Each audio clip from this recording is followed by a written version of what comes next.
महान कार्य को करने का एक ही तरीका है, जिस कार्य को करें उस कार्य को पसंद करें। दोस्तों ध्यान से सुनिएगा इन पंक्तियों को। महान कार्य को करने का एक ही तरीका है, जिस कार्य को करें उस कार्य को पसंद करें। स्वागत है दोस्तों आपका एपीएन क्लासेस यूट्यूब चैनल पर। मैं आपका दोस्त उज्जवल उपाध्याय स्वागत करता हूं आपका एक नए वीडियो में। दोस्तों आज मैं आपसे बात करने वाला हूं क्लास 12th की स्टार्टिंग कैसे करें, how to start your class 12th। और दोस्तों स्टार्ट करने से पहले मैं आपसे एक चीज कहना चाहूंगा। देखिए दोस्तों, क्लास 10th और क्लास 12th बहुत ही इंपॉर्टेंट क्लास होती है हमारे स्टूडेंट लाइफ में, खास करके क्लास 12th, जिसके परसेंटेज बहुत ज्यादा मैटर करते हैं, चाहे वो सोसाइटी में हो, चाहे वो एजुकेशनल के लिए जरूरी हो। काफी चीजों के लिए क्लास 12th के परसेंटेज बहुत ज्यादा मायने रखते हैं। तो आज मैं आपसे बात करने वाला हूं कि कुछ बेसिक टिप्स को अपना करके आप अपने परसेंटेज को बहुत ज्यादा हाई कर सकते हैं। एक अच्छे परसेंटेज से आप क्लास 12th पास हो सकते हैं। और दोस्तों क्लास 12th का परसेंटेज एक प्रतिष्ठा का भी सवाल होता है, एक सम्मान का भी बात होता है। अगर आपके परसेंटेज अच्छे हैं तो लोग आपसे उम्मीद ज्यादा करेंगे और आप अच्छा करने की और कोशिश करेंगे। आपको एक तरह से मोटिवेट करता है क्लास 12th का परसेंटेज। आज मैं आपसे कुछ बेसिक टिप्स शेयर करने वाला हूं, जिसकी मदद से आप क्लास 12th में अच्छे परसेंटेज लेकर के आएंगे। दोस्तों ये जो वीडियो है सभी बोर्ड वालों के लिए है, UP board, CBSE board, Bihar board, Madhya Pradesh board, Chhattisgarh, कोई भी बोर्ड हो, सबके लिए कॉमन वीडियो है। तो आप मेरी बातों को बस ध्यान से सुनिएगा।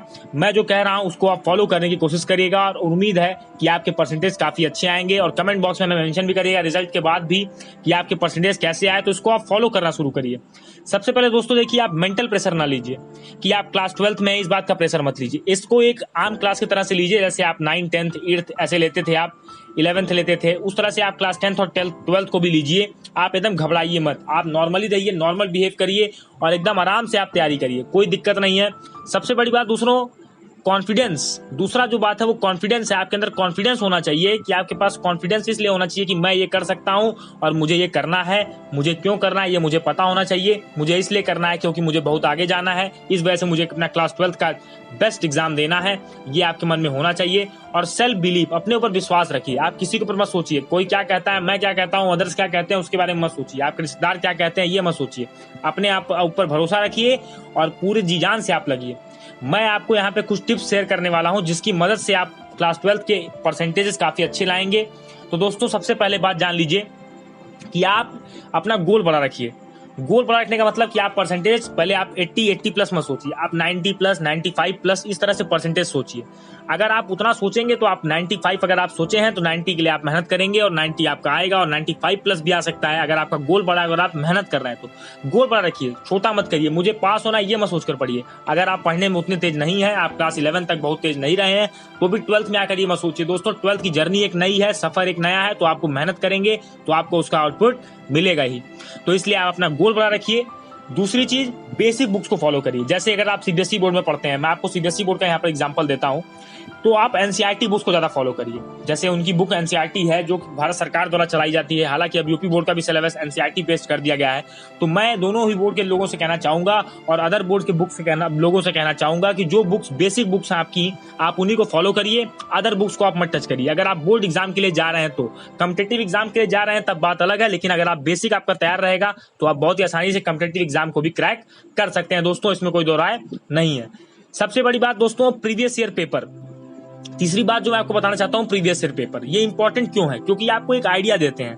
और प्रीवियस ईयर पेपर ये नहीं कि आप तुरंत लगाए लेंगे, सिलेबस को कंप्लीट कीजिए, फिर आप प्रीवियस ईयर पेपर लास्ट के 2 मंथ्स 1 मंथ में आप सॉल्व करना शुरू कर दीजिए।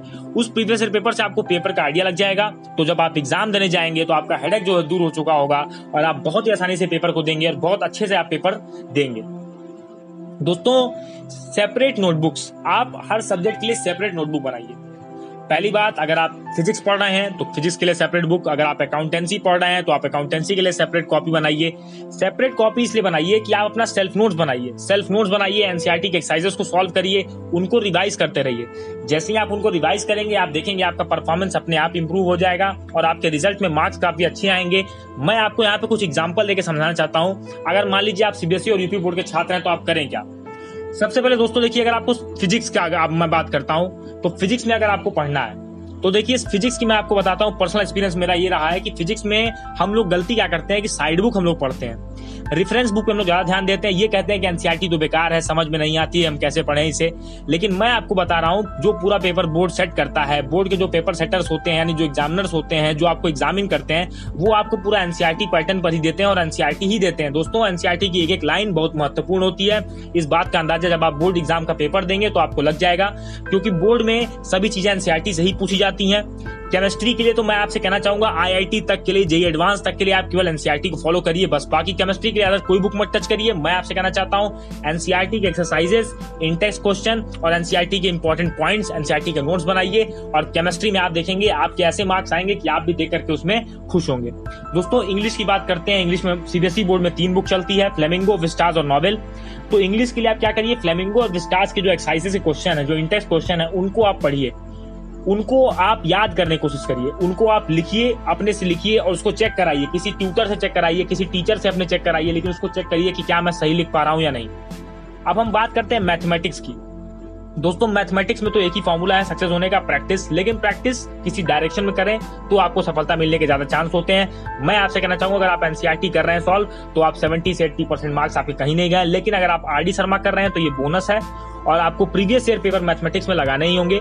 आपका कॉन्सेप्ट अगर क्लियर हो जाएगा तो आप बहुत ही आसानी से एनसीईआरटी और बहुत ही आसानी से मैथमेटिक्स में अच्छा करेंगे। सिलेबस को सिंप्लीफाई करिए, मैथ्स को आप पार्ट बाय पार्ट में तोड़िए, कैलकुलस को अलग तोड़िए, फंक्शंस को अलग तोड़िए, ट्रिग्नोमेट्री को अलग तोड़ के लगाइए। तो पार्ट बाय पार्ट आप जब सिलेबस कंप्लीट करते चले जाएंगे प्रोबेबिलिटी में, तो इस तरह से आप सिलेबस तोड़ेंगे तो आप देखेंगे आपका जो भी चीजें होंगी बहुत ही आसानी से आप उसको कर लेंगे। और दोस्तों बाकी जो सब्जेक्ट्स आप लेते हैं, चाहे आप कंप्यूटर लेते हो, चाहे फिजिकल एजुकेशन लेते हो, चाहे आप अदर सब्जेक्ट लेते हो, तो बेसिक बुक्स को फॉलो करिए। सबसे पहले आप जान लीजिए प्रीवियस ईयर पेपर। और मैं आपको बताना चाहता हूं कि आप फिजिक्स में केवल एनसीईआरटी की बुक और प्रीवियस ईयर पेपर सॉल्व करिए, इतना बहुत है, इतना एनफ है दोस्तों। 90+ मार्क्स आपके कहीं नहीं गए हैं। तो मैं आपको बताना चाहता हूँ केमिस्ट्री में आप क्या करिए, केवल एनसीईआरटी फॉलो करिए, आप प्रीवियस ईयर पेपर भी मत करिए। मैं आपको केमिस्ट्री में केवल एक ही बुक रिकमेंड करूंगा, एनसीईआरटी आप करिए और देखिए आपके परसेंटेज कहाँ पहुंचते हैं। इंग्लिश में आप बेसिक बुक्स को पढ़िए बहुत, अगर आपका मन है तो ओसवाल के सैंपल पेपर्स आते हैं उनको आप पढ़िए, और क्योंकि ओसवाल के सैंपल पेपर्स दोस्तों अच्छे होते हैं, अच्छे क्वालिटी के होते हैं, तो इसलिए आप उसको पढ़ सकते हैं क्योंकि उसमें क्लियरिटी रहती है, बाकी की तरह इधर उधर से नहीं दिया रहता है, काफी टू द पॉइंट वो लिखते हैं और अच्छी होती है। मैथमेटिक्स मैंने आपको बता दिया कि आप RD Sharma, previous year paper और एनसीईआरटी, अगर आप दही कुछ आरडी शर्मा नहीं लगाना चाहते हैं, मोटी बुक है, तो आप प्रीवियस ईयर पेपर और एनसीईआरटी पे ध्यान दीजिए। इस तरह से आप शुरू करिए और अपने क्लास 12 की जो शुरुआत है बहुत आराम से करिए, जल्दी आइए मत। आप सिलेबस 2 महीने में नहीं खत्म कर सकते, इसकी मैं आपको गारंटी दे सकता हूं। तो आप सिलेबस को अच्छे से चलिए और एक बार में एक टारगेट लीजिए। जैसे मान लीजिए अगर आपका यूनिट टेस्ट जुलाई में है तो जितना जुलाई में आएगा उतना आप पहले तैयार कर लीजिए, फिर आपका हाफ ईयरली सितंबर में होगा तो उसकी तैयारी आप सितंबर तक करिए। तो जिस तरह से एग्जाम होते रहते हैं, प्री बोर्ड की तैयारी करिए, तो उस तरह से अगर आप करेंगे और स्कूल एग्जाम्स को बिल्कुल सीरियसली दीजिए। दोस्तों बहुत सारे लड़के स्कूल एग्जाम को सीरियसली नहीं देते हैं, इसका खामियाजा उनको बोर्ड में भुगतना पड़ता है। आप स्कूल एग्जाम को सीरियसली दीजिए, उसके बाद देखिए आपका पेपर खुद ही अच्छा जाएगा। आप खुद इस चीज को लिखेंगे कि हाँ सर मैंने ये चीज किया और मेरा एग्जाम्स अच्छे गए और मेरे परफॉर्मेंस इंप्रूव हुई। तो उम्मीद है दोस्तों आपको वीडियो बहुत पसंद आया होगा। किसी भी टॉपिक अगर आपको डाउट होगा तो कमेंट सेक्शन में मेंशन कर दीजिएगा, हम आपको पर्सनल गाइडेंस देंगे और वीडियो बना करके आपकी समस्या को सॉल्व करने की कोशिश करेंगे। उम्मीद है दोस्तों वीडियो आपको बहुत पसंद